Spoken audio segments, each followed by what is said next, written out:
सावधान। नमो हरिहंताणं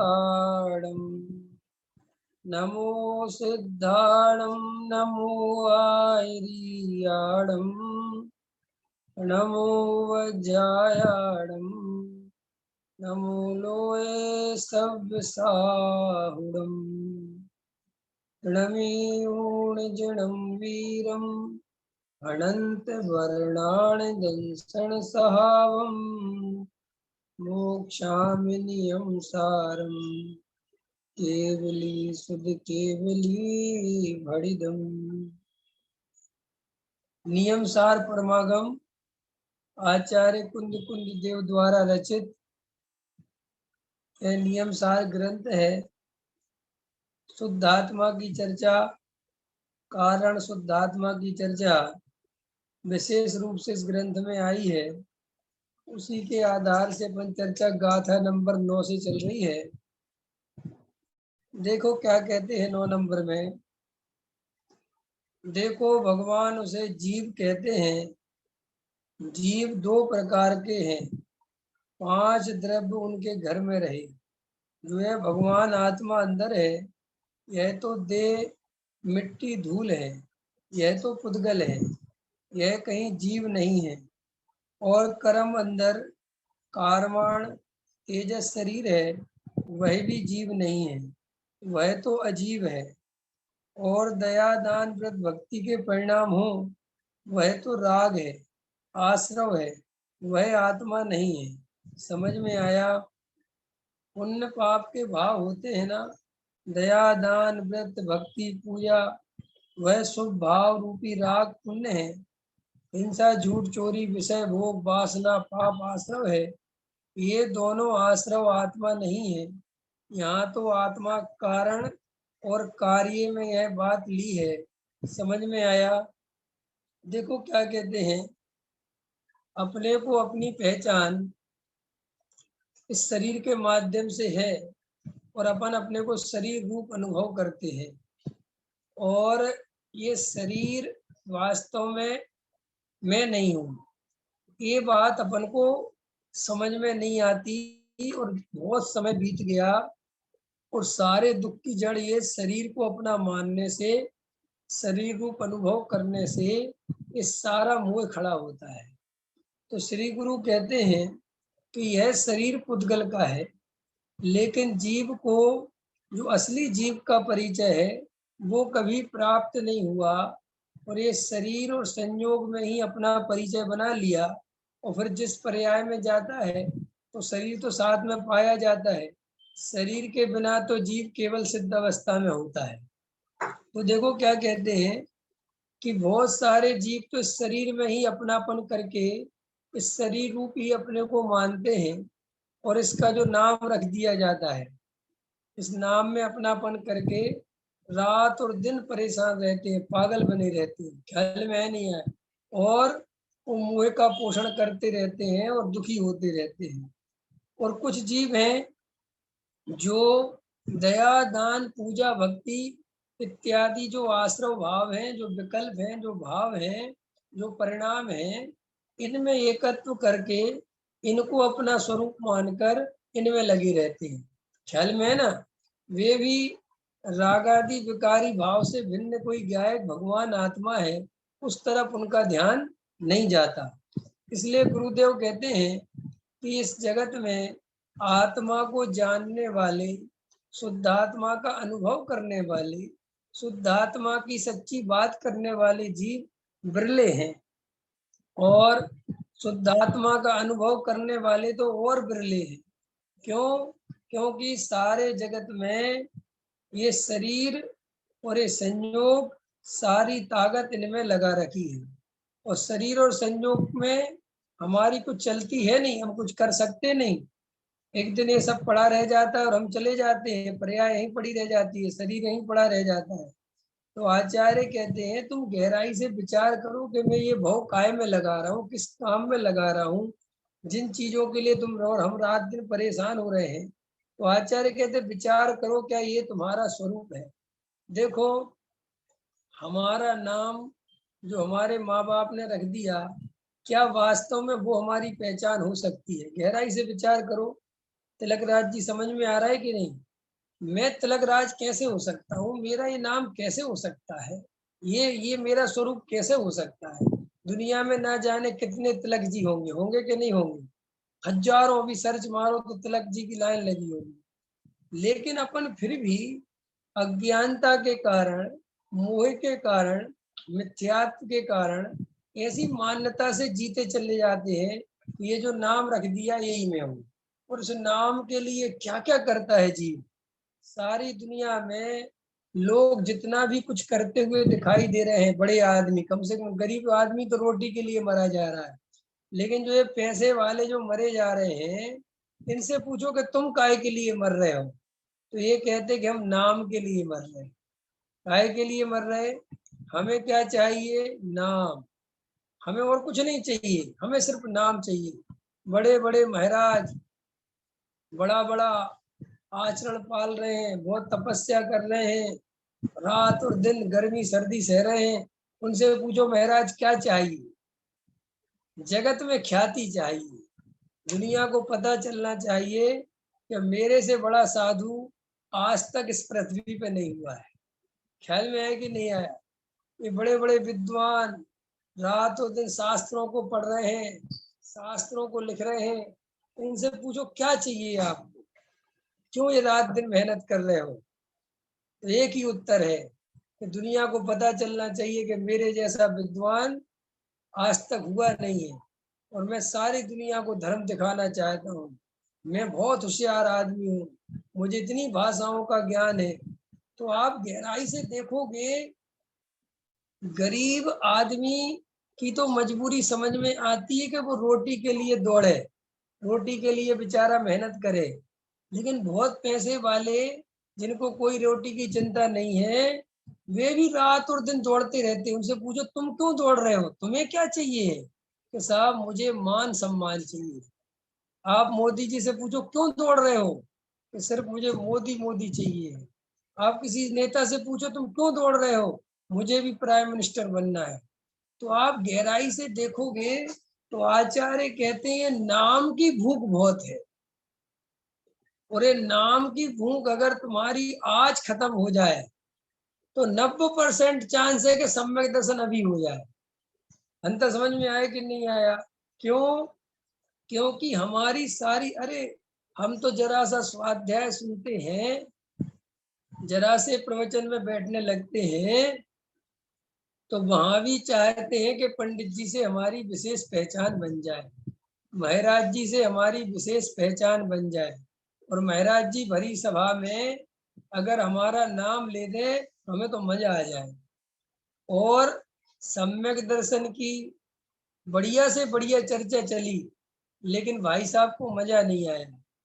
लेकिन आज प्रवचन में भाई साहब का नाम आ गया, तो भाई साहब कहते आज का प्रवचन तो बहुत ही बढ़िया था, और आज की सीडी मेरी तरफ से बंटवा देना।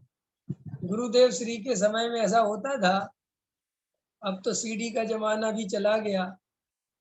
एक सीडी एक ऐसी चीज है जो बहुत जल्दी आई और बहुत जल्दी चली गई, लंबी नहीं रह पाई। ख्याल में सीडी तो समझते होगे ना, वो सीडी आती थी। तो गुरुदेव के समय में ऐसा बोलते थे कि जैसे गुरुदेव ने किसी के प्रवचन में किसी सेठ का नाम ले दिया, किसी का पंडित का नाम ले दिया, तो वो उस दिन की सीडी बंटवाता था अपनी तरफ से, और उस सीडी को संभाल के रखता था, इसमें गुरुदेव श्री ने मेरा नाम लिया है। तो ये नाम कितनी खतरनाक चीज है कि जो गुरुदेव श्री कारण शुद्ध आत्मा की चर्चा सुना रहे हैं, भगवान आत्मा की चर्चा सुना रहे हैं, उस मूर्ख को उसमें उसकी चर्चा समझ में ना आके मेरा नाम लिया है, विवेक कुमार बोला है, इस विवेक कुमार पे रीझ रहा है। और आज तो दुनिया इतनी इतनी आगे चली गई है कि तुम मान कसाय के कितने कुएं खोद लो, 1 मिनट में सब गर्त में गिरने वाला है। तुम जिस नाम के लिए मरे जा रहे हो, 1 सेकंड नहीं लगता रिकॉर्ड तोड़ने वाले। पहले क्रिकेट में रिकॉर्ड बनते थे, सदियों तक नहीं टूटते थे। आजकल रिकॉर्ड बनते देर नहीं लगती, दूसरा तोड़ने वाला खड़ा हो जाता है। तो ये बातें मैं क्यों बोल रहा हूँ? ये बातें मैं इसलिए बोल रहा हूँ कि आप अपने जीवन में, लोग कहते हैं कि साहब हम धर्म के लिए बाहर में क्या करें, कौन से नियम व्रत लें। बहुत सारे लोगों से सुना होगा आपने, और लोग नियम व्रत लेते भी हैं। लेकिन मैं हमेशा कहता हूँ, अगर तुम्हें बाहर में कुछ करना है, तुम बाहर से कुछ चाहते हो, तो मान कसाय का त्याग कर दो। ये नियम ले लो कि हम मंदिर में कहीं नाम नहीं लिखवाएंगे, हम कहीं दान दे के नाम नहीं लिखवाएंगे, कहीं हम माला नहीं पहनेंगे, हमें मान सम्मान की कोई आवश्यकता नहीं है, हम मान के लिए कुछ भी नहीं करेंगे। कोई आदमी ये नियमों से अच्छा नियम है ही कोई ले ले।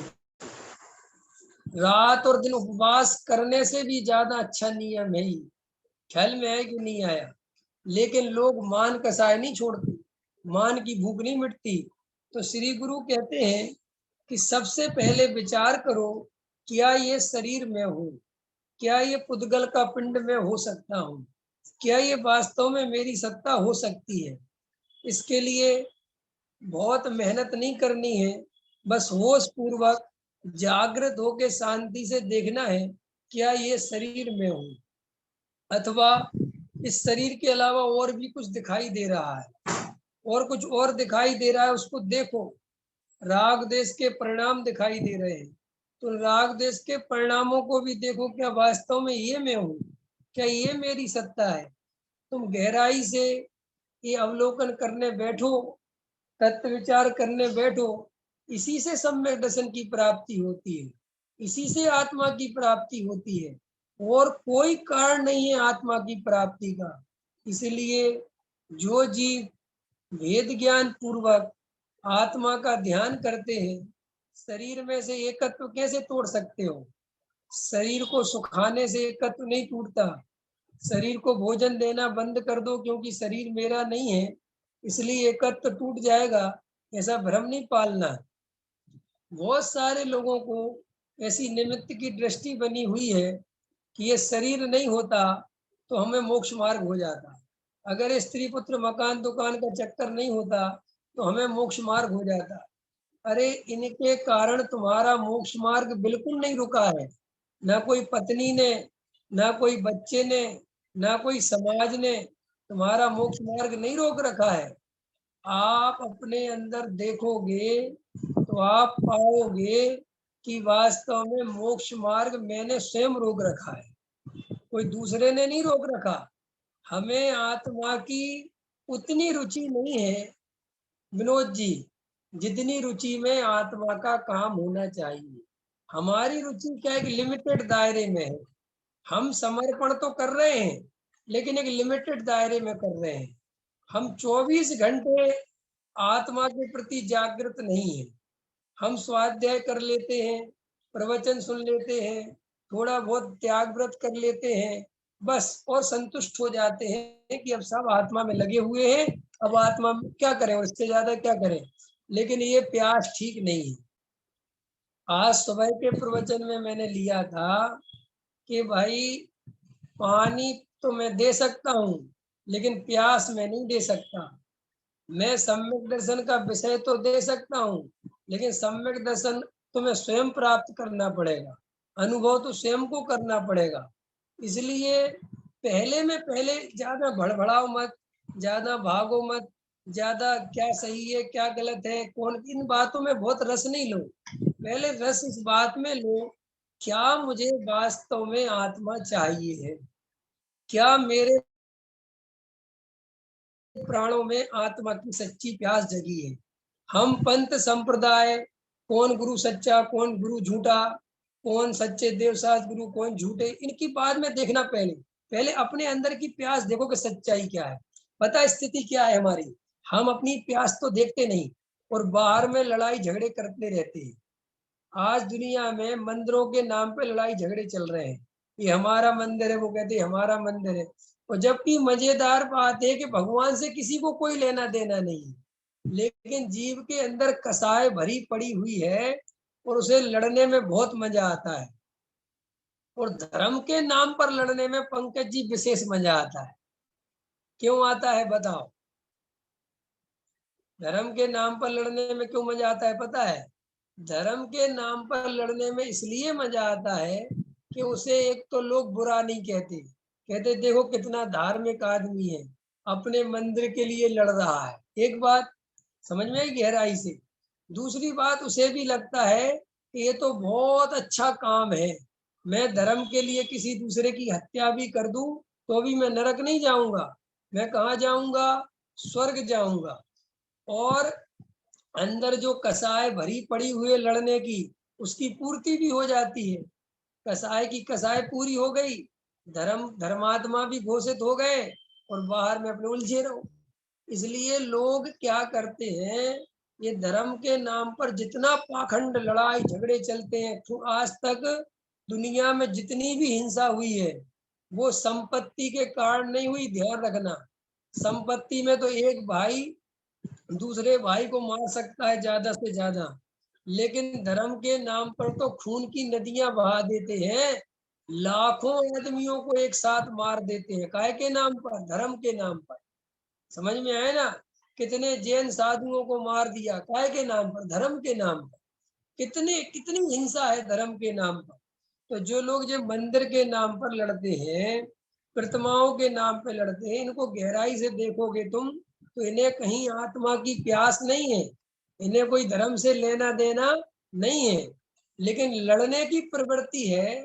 और वो कोई ना कोई बहाना खोजते रहते हैं, और वो धर्म उनको लड़ने का माध्यम मिल जाता है, उनको बहुत मजा आता है। अभी दिगंबर श्वेतांबर लड़ते हैं, लेकिन मैं सही पूछता हूँ, कितने दिगंबर और कितने श्वेतांबरों को आत्म कल्याण से लेना देना है? क्योंकि जो आत्म कल्याण करने वाला होगा वो कभी लड़ाई झगड़े कर ही नहीं सकता। वो कहेगा कि मुझे भाई साहब लड़ना है ही नहीं, तुम्हें जो चाहिए वो ले लो, किसकी जमीन किसकी तीर्थ, जो करना है करो, सब तीर्थों का तीर्थ तो मेरे अंदर है। अरे तीर्थंकर भी जगत को तारने वाले कहलाते हैं, तीर्थ कहलाते, तीर्थंकर से बना तीर्थ। तो तीर्थंकर माने क्या? कि जगत के जीवों को मोक्ष मार्ग का उपदेश देते हैं, और वे जगत के जीव उस मोक्ष मार्ग को अपनाते हैं तो तिर जाते हैं, इसलिए तीर्थ। ख्याल में है ना? तो भाई साहब, वे तीर्थंकर भी जो अंदर में भगवान आत्मा रूपी तीर्थ विराजमान है, जो अपना त्रिकाली ध्रुव ज्ञायक भाव है, जो जानने देखने वाला तत्व है, जो त्रिकाली ध्रुव कारण शुद्ध आत्मा है, उसके आश्रय से तीर्थंकर बनते हैं। ख्याल में है ना? सम्यक दृष्टि ही तीर्थंकर प्रकृति का बंध करता है।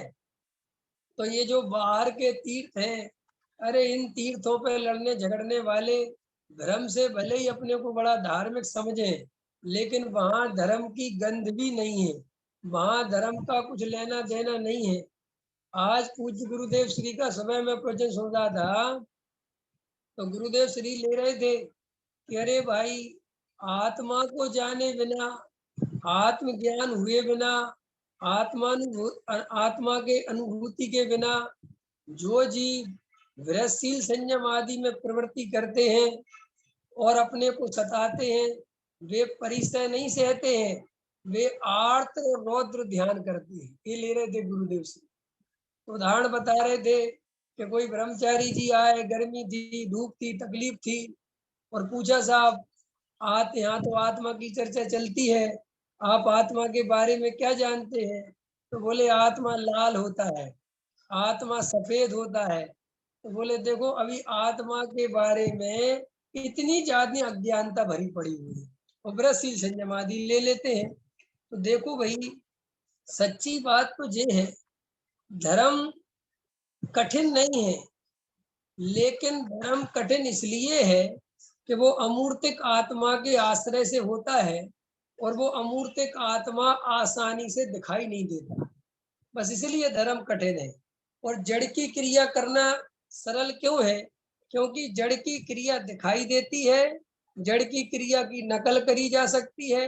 अब मैं जैसे मान के चलो, आत्मा का ध्यान करने बैठा हूं आपके सामने, और मेरा एक बेटा है या मेरा कोई भाई है, कोई भी हो, साधर्मी हो, अब वो देखता है कि पापा आंख बंद करके ऐसा ध्यान करते हैं, तो वो भी आंख बंद कर सकता है, वो भी आसन लगा के बैठ सकता है, लेकिन ऐसी सब बाहर की नकल तो कर सकता है। लेकिन मेरे अंदर जो चिंतन चल रहा है, मेरे अंदर जो वेद ज्ञान चल रहा है, वो उसकी नकल कर सकता है। इसलिए जड़ की क्रिया की नकल हो सकती है, आत्मा के अनुभव की नकल नहीं हो सकती। इसीलिए देखो भाई, लोग बाहर में बहुत उलझते हैं। कोई गुरु के नाम पे लड़ रहा है कि ये गुरु सही नहीं है, ये गुरु सही नहीं है, ये गुरु सही नहीं है। मैं उन लोगों से कहता हूँ कि भाई आप सच्चे शिष्य बन जाओ, आपको असली गुरु अपने आप मिल जाएगा। तुम असली आत्मा के पिपासु बन जाओ, तुम्हें असली आत्मा की बात सुनाने वाला गारंटी से मिल जाएगा। लेकिन तुम्हारे अंदर जब सच्ची प्यास है ही नहीं और तुम बाहर में उलझना चाहते हो, तो गारंटी से बाहर में तो उलझने के बहुत अवसर है। तो देखो पूज्य गुरुदेव श्री क्या कहते हैं कि भाई ये तो पुद्गल का पिंड है, यह आत्मा नहीं है, इसमें कोई आत्मा का लेना देना नहीं है। ये बात क्लियर करके कहते हैं कि जो दया दान व्रत भक्ति के परिणाम है वह राग है। राग है माने विकल्प है। अब देखो ये दूसरी लाइन, शरीर से तो अपन ने समझ लो वेद ज्ञान कर लिया, अब अंदर राग देश के परिणाम है। आज के प्रवचन में ये बहुत अच्छा लिया था, अगर आज का प्रवचन सुना होगा, कि राग देश का परिणाम वास्तव में जीव का इतना परिचय में है, इतना परिचय में है, इतना परिचय में है, इतना अनुभव में है कि जीव अपने को रागी द्वेषी ही मानता है। उसे कितने ही समझाओ कि तुम राग देश से भिन्न जानने देखने वाले गायक तत्व हो, तुम राग देश नहीं हो, तो भी वो कहता है कि राग देश ही में हूँ, मैं तो रागी देशी हूँ। क्योंकि परिचय ज्यादा काय से है? राग देश से है। आत्मा का परिचय कभी प्राप्त किया नहीं, निर्विकल्प आत्मानुभूति हुई नहीं, तो बस ये राग देश मेरे है, राग देश मेरे है। तो अब सुबह के प्रवचनों में 7वां अधिकार मोक्ष मार्ग प्रकाशक प्रारंभ हो गया है। तो पहले नंबर पर निश्चयाभासी मिथ्या दृष्टि की चर्चा है। तो वो निश्चयाभासी कहता है कि मैं तो सिद्ध समान हूँ, मैं तो सिद्ध समान हूँ, मैं तो सिद्ध समान हूँ। तो पता है तुम्हें वो इतना हल्ला क्यों मचाता है? क्योंकि उसको दिखता तो राग देश है, उसे आत्मा तो दिखता नहीं है, और वो राग देश को झुटलाने के चक्कर में कि नहीं है बार बार बोलता है, राग देश है ही नहीं, राग देश है नहीं। कि अगर राग देश है नहीं तो तू इतना बोलता क्यों है? ये तेरे बोलने से पता चल जाता है कि राग देश दिख रहा है। अंतर समझ में आया? जैसे कोई पुरुष बार बार कहे मैं पुरुष हूं, मैं पुरुष हूं, मैं पुरुष हूं, तो आप कहोगे भैया पुरुष हो तुम, इतना बार बार क्यों कह रहे हो? और अगर बार बार कह रहे हो तो डाउट होने लगता है कि ये पुरुष है भी कि नहीं। ऐसे ही वो सिद्ध समान हूँ, सिद्ध समान हूँ, मैं तो बना बनाया भगवान हूँ, ये बार बार जो तोता रट रहे हो तुम, इससे पता चलता है कि तुम्हें आत्मा की अनुभूति नहीं हुई। कि क्यों? कि अगर तुझे आत्मा की अनुभूति हो गई तो राग देश मेरे में नहीं है, हल्ला मचाने की जरूरत नहीं है, वो तो अनुभव से पता चल जाएगा। अरे कोई आपसे पूछे, पंकज जी आप मेरे से पूछो भाई साहब राग देश किसके हैं, तो मैं पता क्या जवाब देता हूँ, अनुभव करके देखो किसके हैं। मेरे कहने से क्या होता है, मैं कह दूं पुद्गल के हैं और तुम मान लो पुद्गल के हैं, तो काम हो जाएगा। करुणा जी समझ में आ रहा है कि नहीं आ रहा है? तो मुमुक्षुओं की पढ़ाई ऐसे ही हो रही है। गुरुदेव श्री ने अनुभव से कहा कि राग से भिन्न है आत्मा, और उनके मानने वालों ने अनुभव के बिना ही मान लिया कि राग से भिन्न है आत्मा, और पढ़ाई चालू हो गई। और इतनी पढ़ाई चालू हो गई कि उसके गड्ढे पे गड्ढे खोद दिए, पंडितों ने अपेक्षाओं के भंडार भर दिए। किस अपेक्षा राग से भिन्न है, किस अपेक्षा राग से अभिन्न है, राग आत्मा का है पुद्गल का है, राग पुद्गल का है कि आत्मा का है, फिर वो दोनों का है, और नाना प्रकार की अपेक्षाएं लिखती, समझा दिया, और लोगों ने अपेक्षाएं याद कर ली। सद्भुत व्यवहार नए से, असद्भुत व्यवहार नए से, अशुद्ध निश्चय नए से, शुद्ध निश्चय नए से, परम शुद्ध निश्चय न से, साक्षात शुद्ध निश्चय न से, ये सब याद व्याद पूरा एकदम चार्ट वार्ट बना लिया। और पूछा पंकज जी, राग आत्मा का है कि नहीं? बोले साहब व्यवहार से तो है? और निश्चय से? बोले साहब निश्चय से तो भिन्न है। अच्छा, और क्या पढ़ा है तुमने? हमने सब कुछ पढ़ा है। अशुद्ध निश्चय न से आत्मा को रागी कहा जाता है, साक्षात शुद्ध न से शुद्ध पर्याय को ग्रहण करना, परम शुद्ध निश्चय न से त्रिकाली परम शुद्ध ज्ञाय को ग्रहण करना। अब ये सब पढ़ाई हो रही है और उससे पूछो कि तुम्हारे अनुभव में क्या आ रहा है, राग भिन्न आ रहा है कि एकम एक आ रहा है? कि साहब वो अलग बात है, अनुभव में तो अभी हम मिथ्या दृष्टि है, अनुभव में तो अभी कुछ ज्यादा वो है नहीं। अब ऐसी पढ़ाई, इतनी चतुराई की बातें और अनुभव की बात पूछो तो खाते में 0 है, ऐसी चतुराई किस काम की? कोमल जी समझ में आ रहा कि नहीं आ रहा? तो गुरुदेव श्री ने अनुभव करके बोला और गुरुदेव श्री को मानने वाले उनकी सुन सुन के बोले, उससे ही अंतर पड़ गया। इसलिए लोग कहते हैं कि गुरुदेव जैसी बात किसी और में दिखाई नहीं देती। वो पता क्यों नहीं दिखाई देती? क्योंकि गुरुदेव श्री जैसी बात तभी दिखाई देगी जब कोई गुरुदेव श्री जैसा अनुभव करेगा, और जब तक वो गुरुदेव श्री जैसा आत्मानुभव नहीं करेगा, वो गुरुदेव श्री जैसी बात कैसे करेगा? सरल है ना भाई, इसमें क्या उलझना, क्या लड़ना, क्या झगड़ना? देखो भाई, जो शास्त्रों से पढ़ पढ़ के आत्मा सीखेगा, वो तुम्हें शास्त्रों में से ही आत्मा पढ़ाएगा, लाइन टू लाइन पढ़ाएगा। क्या पढ़ाएगा? एक लाइन पूरी करेगा, उसका अर्थ करेगा, दूसरी लाइन पूरी करेगा, उसका अर्थ करेगा, तीसरी लाइन पढ़ेगा, उसका अर्थ करेगा। कई गुजराती भाई हैं, उन लोगों को बहुत लाइन टू लाइन पढ़ने का बहुत रहता है, ख्याल में है कि नहीं है? बहुत रहता है। मैं जब वहां प्रवचन करने गया, अभी गया था पीछे 10 लक्षण में बड़ोदरा, ख्याल में आया कि नहीं आया? तो वहां मेरा पहला प्रवचन हुआ, शाम को दूसरा हुआ, सुबह को तीसरा हुआ, शाम को चौथा हुआ। तो वहां के लोग मुझसे कुछ मिलने आए, बुजुर्ग टाइप के लोग, बोले साहब आपका प्रवचन तो बहुत अच्छा है, मजा भी बहुत आ रहा है, लेकिन आप ग्रंथ नहीं पढ़ते। हमने कहा क्या करना ग्रंथ पढ़ के, तुम्हें समझ में आना चाहिए, ग्रंथ में भी यही बात लिखी है। बोले नहीं नहीं साहब, फिर भी मूल में से पढ़ना है हमें। तो हमने कहा पहले नहीं पढ़ा?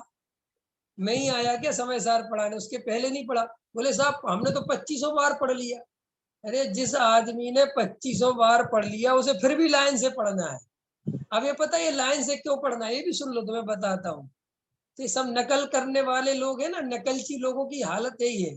क्या था कि गुरुदेव श्री लाइन टू लाइन पढ़ते थे, वे गाथा तू गाथा, टीका, फिर भाव अर्थ, फिर वो क्रम से पढ़ते थे एकदम व्यवस्थित, और फिर वो फिर वापस से जब वो खत्म हो जाता था तो वे दोबारा से चालू करते थे।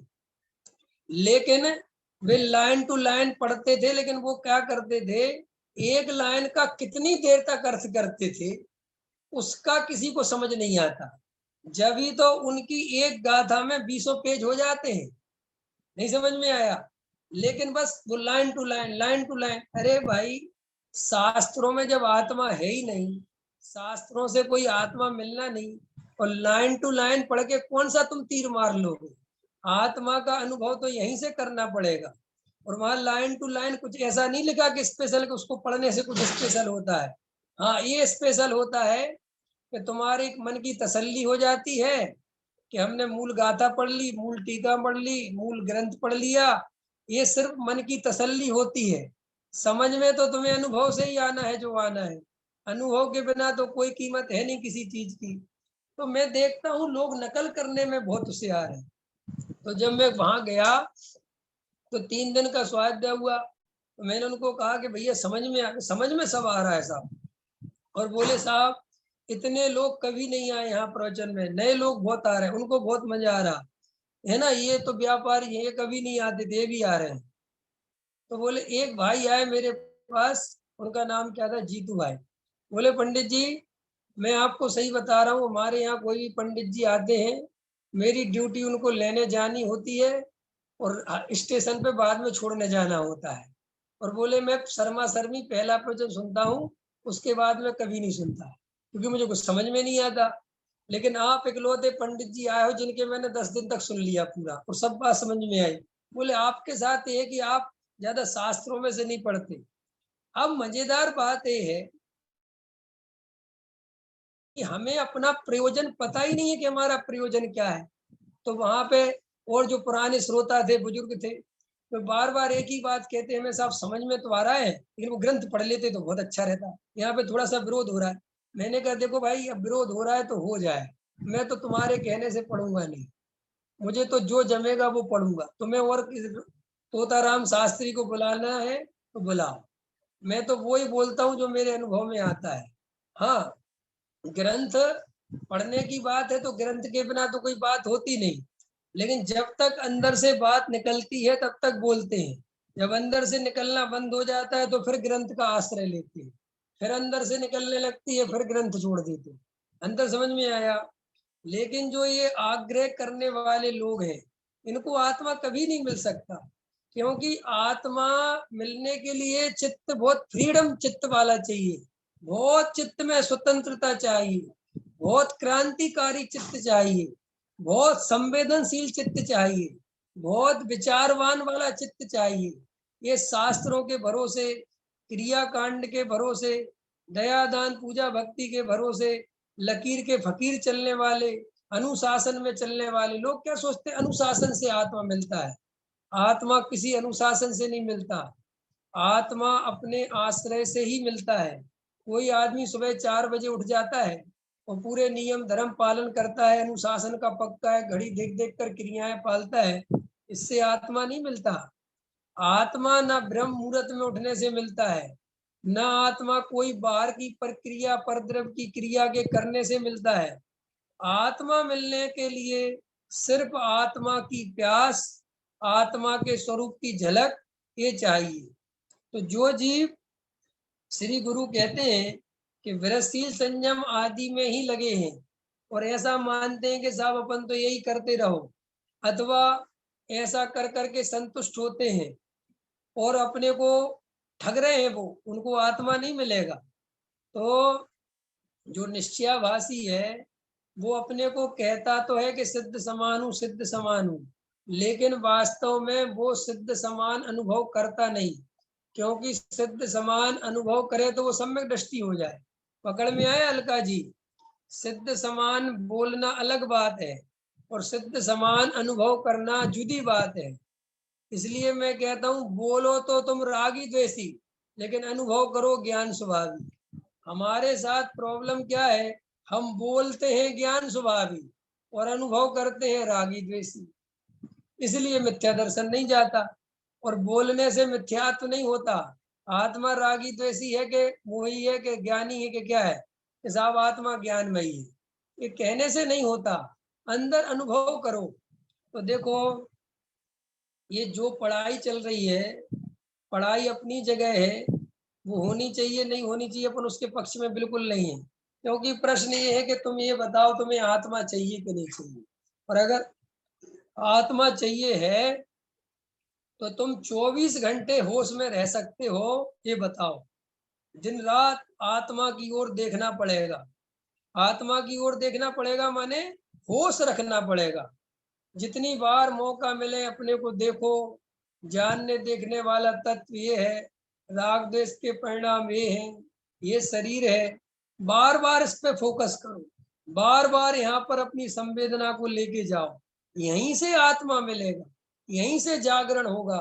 देखो, जब तक अपन शरीर से पार नहीं जाएंगे, मोह राग द्वेष के परिणाम से पार नहीं जाएंगे, तब तक आत्मा नहीं मिलेगा। ये पार जाने का मतलब क्या है कि ये शरीर से दृष्टि हटानी पड़ेगी, अपने को शरीर मानना छोड़ना पड़ेगा।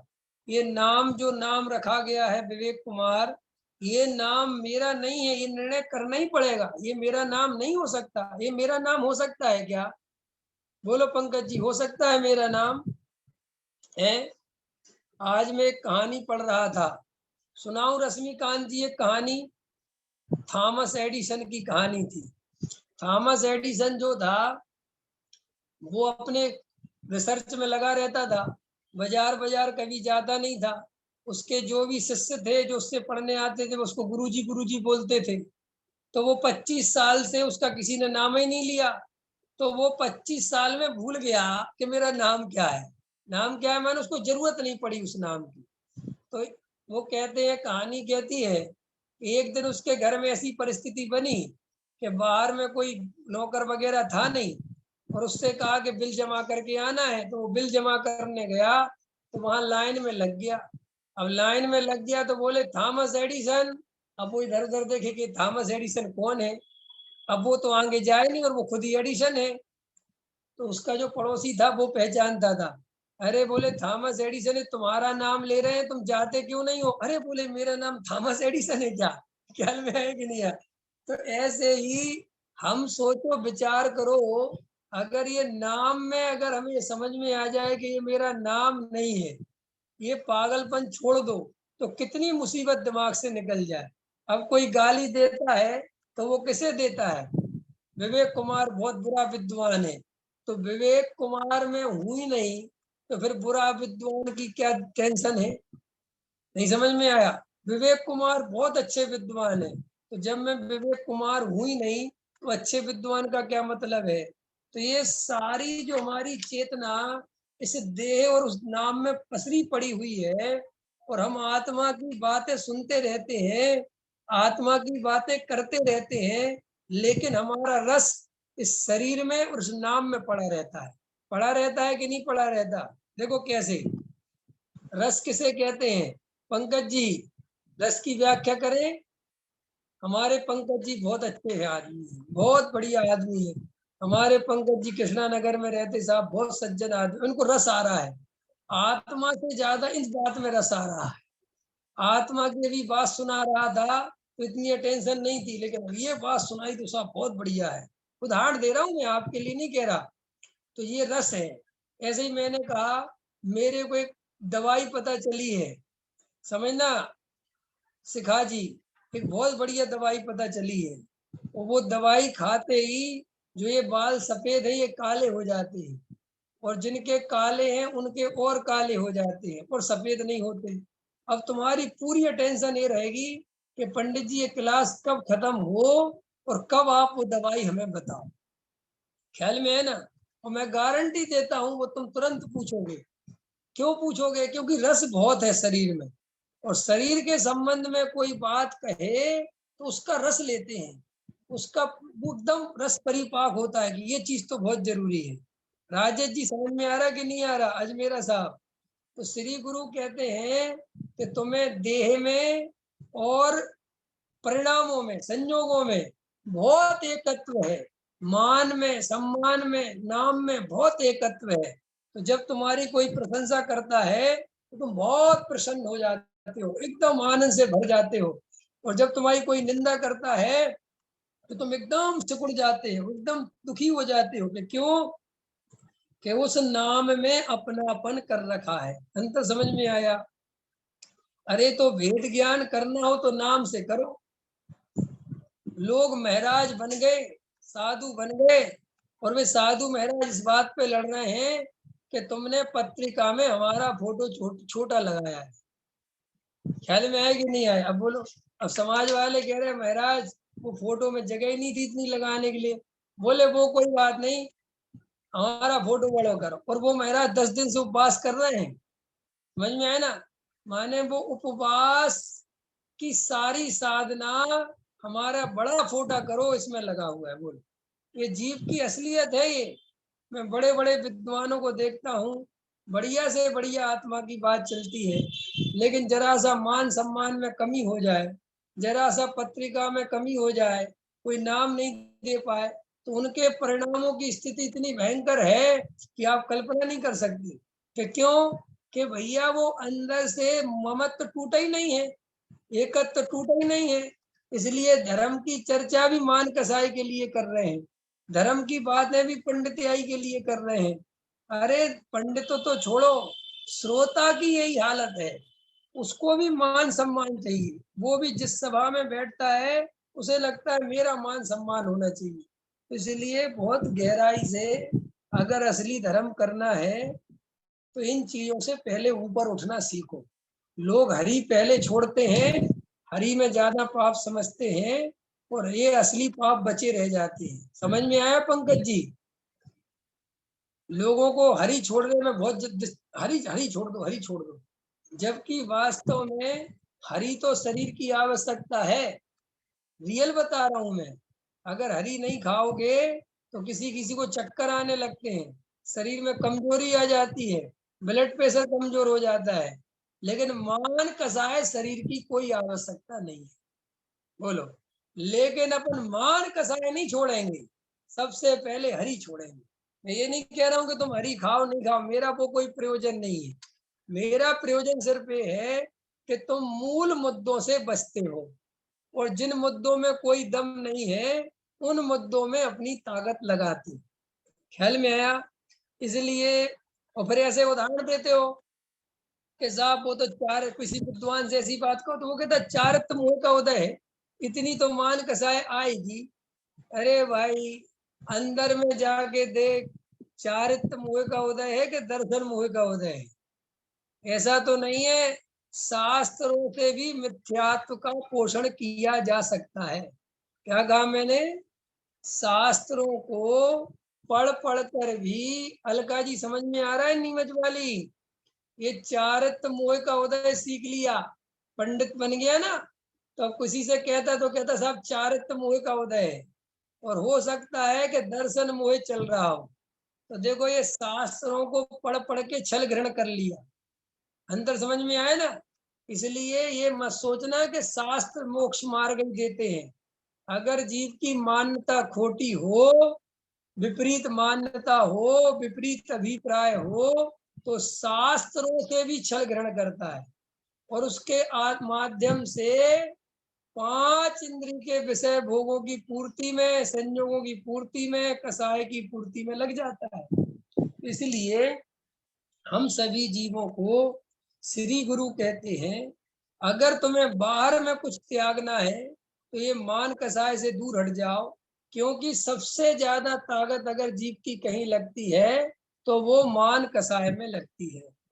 तुम जितना बन सके चुपचाप रहो, गुमनाम रहो। सब लड़के, सब बच्चों की शादी हो गई, ज्यादा चक्कर में मत फंसो, एकांत में रहने की आदत डालो, ज्यादा से ज्यादा तत्व विचार करने का पुरुषार्थ करो।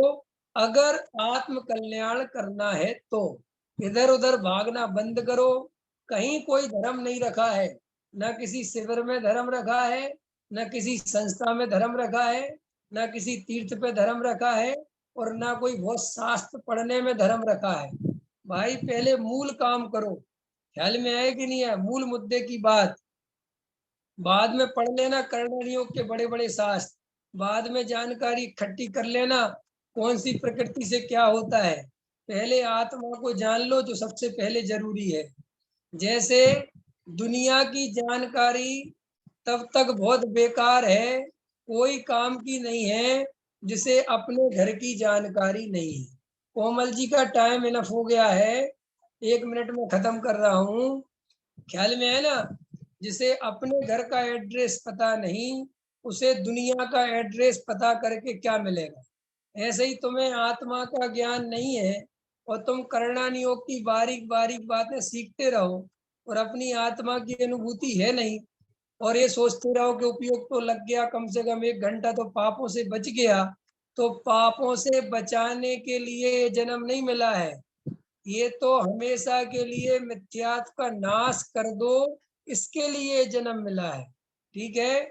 सभी जीव गहराई से तत्व विचार करें। इसी भावना के साथ अभी की बात पूरी करता हूँ।